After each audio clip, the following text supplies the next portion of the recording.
Welcome to Monday Morning Coffee with Inside the Firm. Each week, our hosts will be interviewing local, regional, and national business leaders to give you an inside peek into how they lead their business to success in the ever-competitive business climate. Welcome to Monday Morning Coffee with Inside the Firm. Today, I have a very special guest, James Robbins, who is also right down the road, apparently. He's a leadership consultant, adventurer, and motivational speaker with over 20 years of experience helping leaders reach their potential. He authored 9 Minutes on Monday, and it was named Business Book of the Year by Canada's Globe and Mail, and was recognized by Inc. magazine as one of the top leadership speakers. With over 3,000 presentations, James has shared the stage with notable figures like John Maxwell, Simon Sinek, and President Bill Clinton. His new book, The Call to Climb, is set to release in August 2025. He's also a mountain climber and an award-winning speaker. James grew up on a cattle ranch in the Rocky Mountains. James, welcome to the show. Thanks, Lance. Before we get into what you do, I have to ask every guest this question. Tell us where the entrepreneurial spirit comes from you. Are you from a family of entrepreneurs? Are you not? Where does that come from? Yeah, I'm from a family of entrepreneurs. My father was, even though he went and became a lawyer and eventually became a judge, that was like his side job, because then he, ran a car dealership, flipped houses, ran a grocery store, like all of this stuff while doing these other, what we would consider very professional professions. So I think I got it from him. Yeah, that's amazing. Some folks like myself, it's the opposite reaction, where it's like mom and dad were just cogs in the machine, and it drove us nuts, and we were like, this is not for us, and we went the other way. But I also love when I wish my children would follow in my footsteps, but they're just kind of off on their own, wandering around. Let's get into presentations and how to grow your business around them. There's a lot of architects listening to this right now. We often present to clients sometimes before we get the proposal, a lot of times after. And I'm curious about your take on, how you've honed in on using presentations to grow business. Presentations are, I think, that one of the strongest ways, best ways that you can grow your business, build trust. They are sort of like all of marketing condensed into this one section of time. You've got all these people telling you, content marketing, and of course we do that, but nothing compares to if I can get people in a room, live or virtual, interact with them, and then take them through a path, right? The presentation is, the structure is everything. It's not whether you're a good speaker. It's not even whether you're charismatic or funny, has nothing to do with it. But if you have the right structure of the presentation, what you're able to do is unlock thinking, shift how people are viewing something, and really lead them down a path to your front door, so that if they don't do business with you, at least they trust you enough to think, maybe I'll do business with them in the future. Yeah. Another thing that we've been noticing lately in our industry is, so we've been in business for about 15 years, and we've had multiple consultants that were working in formerly larger companies with big teams. And then they get tired of that atmosphere. They break off, they kick butt for the first couple of years. They start with, themselves, maybe they pull somebody else from the firm. They're providing insanely beautiful, responsive customer service. The quality of what they're doing is still very, very high. And then everybody gravitates to them. Me, other architects, builders, developers, they're just like, finally, a breath of fresh air. We have a engineering consultant who is finally answering the phone. They're not too busy. I feel like I'm taken care of. And then they lose sight of what enabled them to be there with their smaller teams. Somehow they get over the threshold of 12 people, and I am totally convinced that something falls off the wagon. Then they become a Class B or a Class C consultant rather than that A. And it's reinforced for Alex and I, my business partner, that we want to stay at 12 or under, because there's just something about that number. Alex even talked about it. He was in the Army before, in platoons and all of that. Curious on your take about tiny teams still trying to be able to do big businesses. Like, what are the challenges they face? Is there any truth to what I'm saying about getting too big and then that happening? Have you seen that? For sure. And what you're saying is so insightful. I love even the observation about the number 12. I think that this is going to come down to individual preference and skill. But as you said, when when someone goes out alone or they have this small team, they're nimble. Usually then the person who's most knowledgeable, like the actual architect or engineer, they're the one who's client facing, so the client feels better. But then they want to grow or scale, or they need to, and they add people. And businesses get hurt when we add complexity, and people are the ultimate complexity, right? As soon as you start adding staff, and it's inevitable for growth. But part of that is, I think, whoever the owner is finding ways to either then go the business owner route and make sure you're doing a great job managing your business, or finding someone else to run your business so that you can still remain that customer facing person, a little bit customer service, so to speak. So that's how I see it. I'm like you in that I don't want a big team. I've led big teams before, and that doesn't make me look forward to Monday morning. So if I have a small team, I feel like I got my handle on that. Plus, I'm a very personal boss, so I like to have a relationship with all the people that work with me, and you can't have too many relationships. So Yeah, yeah. What stuck out to you about the number 12 though? Is there any truth to that you hear about or is it just a weird coincidence I keep seeing? I don't know. I mean, Jesus chose 12, and Yeah. he was pretty talented. Yeah. So Yeah, I would agree. Yeah, exactly. And he was the 13th technically. So, it, there's these buzzwords that come out in the business world a lot. And one I feel like has been inescapable in the last 2 decades has been culture. So we're obsessed with this idea that, and a lot of it comes from the tech world too. And like the tech world, you were really seeing it happen where like it was sort of nefarious in hindsight, right? Where they were like, look, you get free food. Look, there's a playroom or whatever there was, and it's like, yeah, it was just to keep the software engineers there as much as possible rather than culture. But then there's people on us on the opposite spectrum that are really trying to make it a place of culture where you're you're so into the work you're doing that 5 p.m. comes around on a Friday and you go, wow, where did the week go? Like I don't even feel like I was at work. I know I was at work, but it was such an enjoyable experience and I was so deep into it. And at the same time, maybe my staff in particular is like doing some peak performance, right? Where they're just like at a 90% billable rate.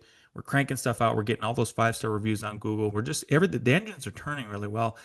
If somebody is listening to this and they are one of those people who's ready to start breaking off, start their own business, whatever it is, and if it's customer service business, it's a professional service, what recommendations would you give them so they can try to create their own peak performance culture?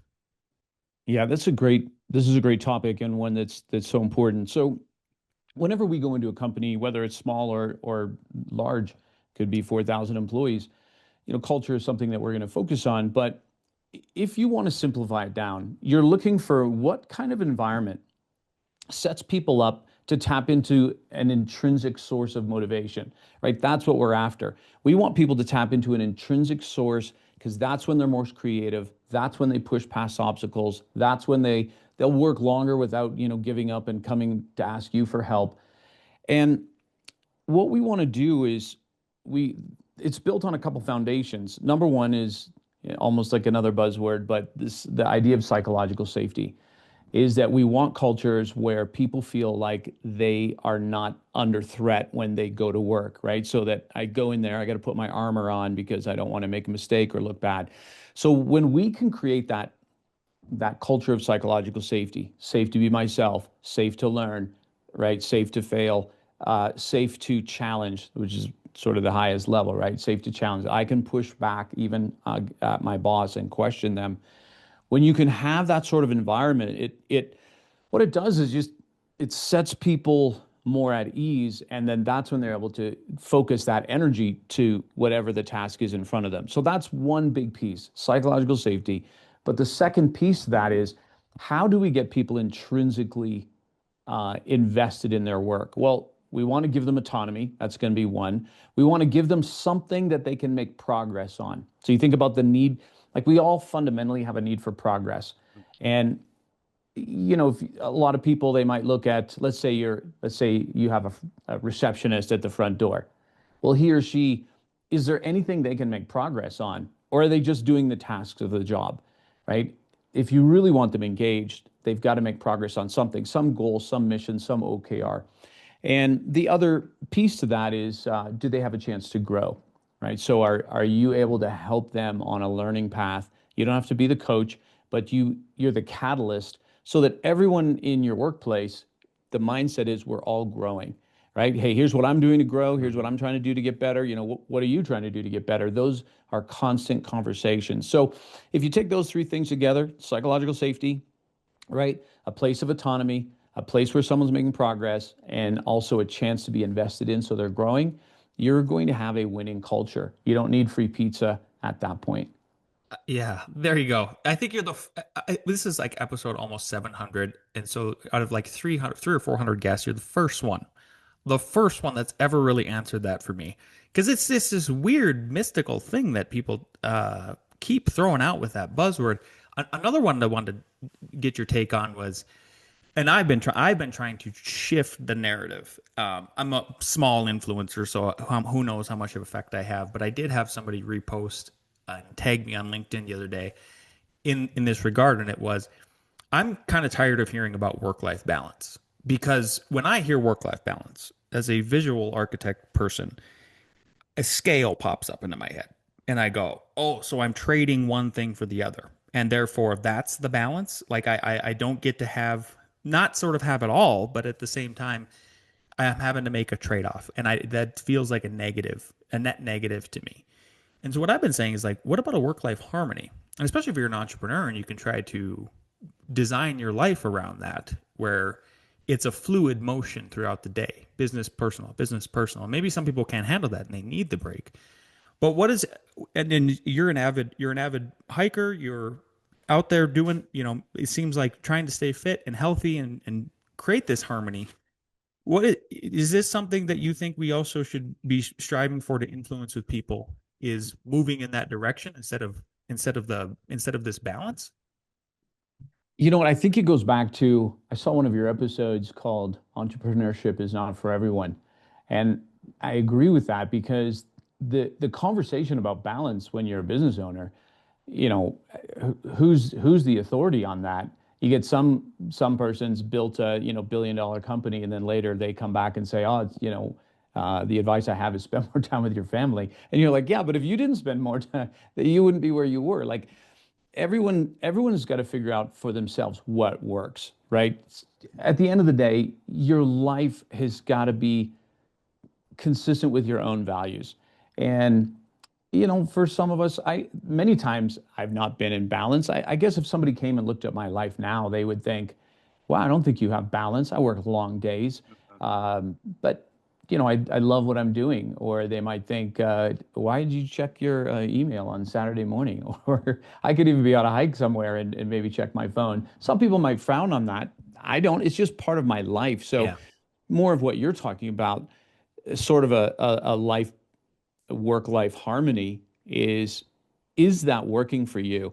I know at times, when my family was younger, obviously, if they saw me, check my phone, that would discourage them. Okay, well, that's good feedback for me to don't check my phone because they're more important than my business ultimately.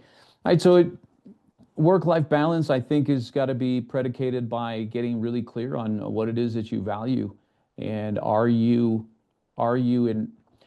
doing the things that are going to keep your life consistent with those? Wish I had a more clear answer for you, but Yeah, with something to think about. That's all. Exactly. I've been trying to pick every guest's brain about that. If we start steering in that direction. Another thing I think doesn't matter if you're an owner, a staff member, entry level employee, is that we all have different levels of fear, and because we're going into the unknown, right, in the business world, and especially with like that entry level person, what we tell them is, hey, you're going to feel like you're floating for the first year. It's okay. And then even in the second year, you might feel a regression, and then you're really going to feel like you're floating. And we just want to reassure you that you're just growing. What which kind of ties into, the fear part of it is like you can't grow unless you face those fears. How do you help coach people in doing that? And it could be even the smallest thing, of speaking up during a meeting, for example, if they're an entry level employee. Yeah, first I just want to comment on your feedback on that employee about normalizing the process. That's excellent. I wish more leaders did that, right? To normalize the process, which is what establishes or reestablishes psychological safety. Like, hey, it's okay. You're right where you need to Yeah. be. So, yeah, I mean, all of us at some point got to do things we're afraid, scared of. In fact, I think if you're a business owner, an entrepreneur, if you're not doing one thing a week that's making if you're not nervous one time a week, then what are you doing? Like, are you really pushing yourself next level and growing? And to the question about what would I tell someone who needs to speak up at a meeting, at the end of the day, I really believe that our purpose in life is to be the best, most authentic version of ourselves. And if you come out of a meeting and think, oh, I should have spoke up, but I didn't, great that you caught that. Regardless of what the reason is, right? So you can dive into that for sure. But regardless of the reason is, what are you going to do next time? Right? It bothered you because it violated a value of yours. Like, hey, I had this great idea. I'm creative, but I chickened out. Okay, don't judge it. Just call it out and say, well, what will I do next time? And then when you go into the next meeting, sometimes you've got to prime yourself with just a simple mantra. I still do this. I grew up just with the habit of people pleasing. And I say habit because it's not an identity, but the habit of people pleasing. So that can still haunt me if I go into a room, let's say, I don't know, CEOs or investors, and I just have to remind myself with a quick mantra, hey, I'm not here to make friends. That's my mantra, right? That's my go-to. I'm not here to make friends. And I just walk in there. It doesn't mean I'm there to be antagonistic, but I don't need anyone here to like me. I'm not here to make friends. I'm here to, whatever, give or serve or give this presentation. And I think it's ongoing work. At least that's how I see it. Yeah. Yeah. And there's another couple words that I've been hearing a lot lately too, which is, and I think this relates to it, is like I'm almost convinced everybody has an imposter syndrome at some level, right? So if you're back to that entry level employee and it's trying to create a culture of safety, like you're saying, a psychological safety net for them, in that reassuring them of, hey, you you went to architecture school. Now you came to the firm and you go, holy cow, I don't know what I don't know. But reassuring them that, like, but you're here. You made it here. And that was the whole point. How do you coach people at whatever level they are, or give advice to them about, imposter syndrome and dealing with that? As you said, I think everyone struggles with it. Um, but if I look back at my life, it's been one constant imposter syndrome after another. Yeah. But at the same time, if I hadn't had that, I wouldn't be where I am, because the imposter syndrome has made me think, well, you better do a better job on this presentation. You better work harder. Like, it drove me to work harder. Eventually you got to get to the point where you've got to begin to believe some of the results around you. Ultimately that's what we were trying to do, right? Produce results, and then trust yourself. And I'll give you this story, Lance. This was not too far up the road, but I remember going to work at this hospital to do some training, and I would always like get to the hotel and stress the night before and like let me go back over these notes. And I just had this moment of like, how long are you going to do this? Like, how long are you going to stress out? Or, I mean, thousands of presentations. And I thought, yeah, you know what? Just trust yourself. Like, just trust yourself. So to me, that's how you get over imposter syndrome. I'm going to trust myself that regardless of what happens, I will figure it out in the moment. And so I did. I went to the hospital the next morning and did the training. It's not that I wasn't prepared. I Mm-hmm. know this stuff, but I just trusted myself. I wasn't trying to control everything. And then you do that and you realize, oh, you know what? That went just as good as any other time. So, all right, victory for me. And then that's how you overcome things like fears and imposter syndrome. It's going through them. Yeah, I love it. I love it. Going through that cycle again. Uh, I feel very blessed as a 42-year-old guy who knew what he wanted to do at 13. And I realize how rare of a person that is, at least what it seems like to me after I meet more and more people and have my children. and see how they're just kind of aimless right now, which is fine, but they weren't given that gift. And so what if you're speaking to, I want you to pretend that you're speaking to that 20-year-old guy and he still doesn't know what he's doing. Maybe he's tried school, he dropped out, he's thinking about different business ventures. He's just kind of wandering around. What steps does that person take to find their purpose and calling? When I was 20, I didn't know what I wanted to do. I'd already gone down two different roads in college, and I went and spoke to my uncle who was 55 at the time, and I told him, "Hey, I don't know what I want to do with my life." And he said, "Jamie," he said, "I'm 55 and I still don't know what I want to do with my life." And the interesting thing is now I'm 55. And if someone asked me, I would tell them, you know what, I still don't know what I want to do with my life.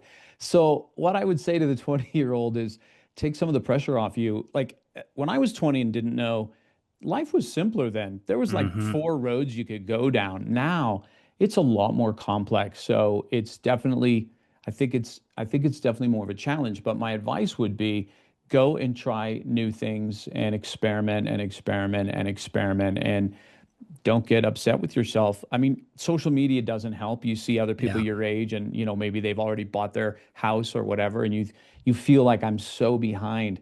Listen, you're not behind. Like you don't need to measure your life based on anyone else's. So try new things. Eventually something's going to resonate with you. Great, then do that for a while. Right? I think the days of the 50-year career in one field, maybe that's behind us now. I don't know. I don't want to be locked into something for 50 years. So that's what I would say. Take some pressure off yourself, but keep trying new things. Don't stay stuck and trust that there is genius in you. You just have to find where it's going to be best targeted. Yeah. Yeah. Comparison's the thief of joy. That's what I like to think when I look at those other influencers or whoever else is doing whatever it is. We're running up on the half hour, and you've been just a phenomenal guest. I'm so glad we had you on the show. Two questions I ask every guest at the end here. And first one is if you could go back in time when you first started your business and your speaking career and everything you're doing right now, what is one piece of advice you'd give your former self? I would tell my younger self that you need to go all in on you and not be so worried about what other people think and have the courage to live life the way you want to live it and run your business the way you want to live it because those fears early on have probably cost me millions of dollars. Yeah. Beautiful. James, you've been great. If people want to follow you, get in touch with you, invite you to speak, where can they do that? Yeah, thanks for asking, Lance. You can go to jamesrobbins.com. That's two B's in Robbins, jamesrobbins.com, and lots of free resources and training there. And yeah, just love to connect or connect with me on LinkedIn. Let me know that you heard here on Inside the Firm. Beautiful. James, thanks again for being a guest on our show. We appreciate your time. Thanks, Lance.